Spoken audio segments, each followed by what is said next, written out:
Well, we bought trainers and consultants in business enterprises, and we are using in coaching, training, a lot of MindSonar, and yes, also in coaching we are doing that. Consulting, HR consulting. Yeah. So what are we doing with it?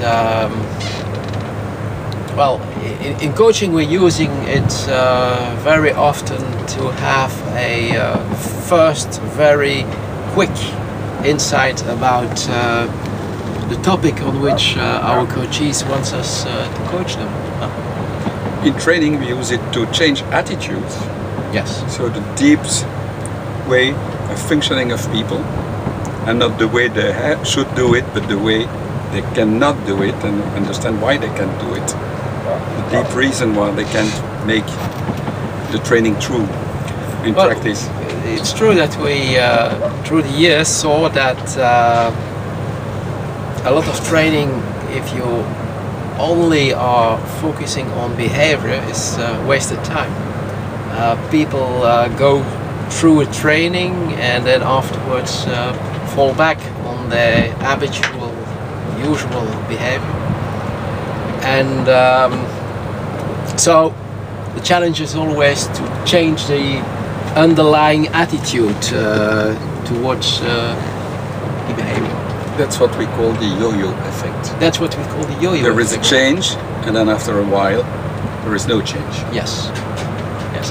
And MindSonar really helps people to understand why there is such a thing as a yo-yo, and helps them also to find the resources in order to change some filters in their way of thinking, in their way of behaving, which is more lasting for them, and yes, who really make some changes.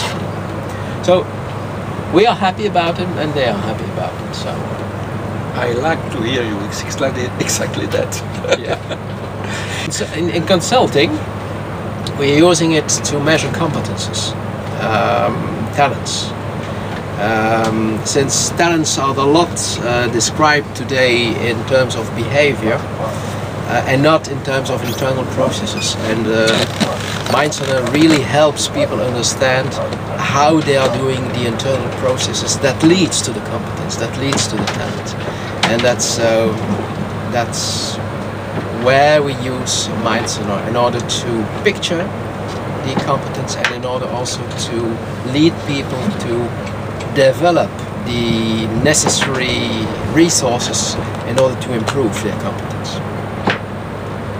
Yes, AXA was in a project to develop the sales skills and was facing a changing market, so they also had the challenge to make their salespeople to behavior in another way, and they didn't know how to do that, and so they had a way to measure the technical competencies of the people, the know-how they had in insurance and banking, but they didn't know how to change the behavior and the way the people went to the customer, to the yes. And then we used MPA, MindSonar, to develop and to measure the competencies of all the salespeople. So we had 220 salespeople, and we measured the competence of those salespeople. Everybody took a MindSonar profile, and by that, with statistical analysis, we could understand why the best salespeople were better than the other one, and the way they did it, what this was the attitude, the skills, the competencies and behavior they had, just with MindSonar. And so we could develop training to help the other one to gain the same knowledge, the same competencies to be, well, competent in the market. Okay. Yes, it's a nice tool, which in this case has proven that we could put the finger on what makes the difference between the salespeople and explaining the difference that makes the difference. And that was a nice result.